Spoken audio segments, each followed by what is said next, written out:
Welcome to Man Does Tech, where I solve the problems you didn't even know you had. In this video, I will explain how to make soft candy at home.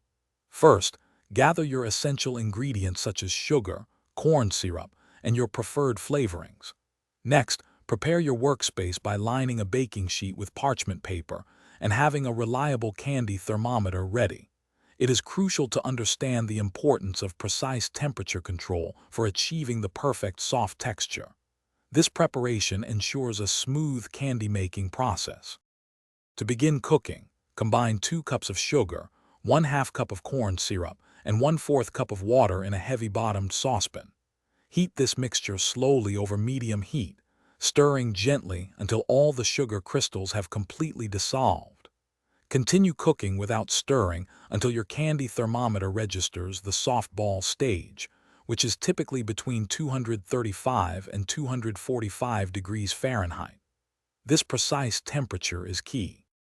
Once your candy mixture reaches the correct temperature, remove it from the heat immediately.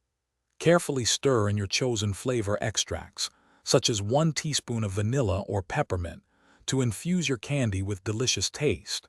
You can also add a few drops of food coloring for vibrant, appealing candy pieces.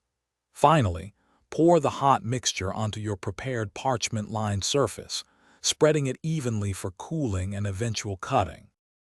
Allow your candy to cool completely and firm up before you attempt to cut it. This can take several hours.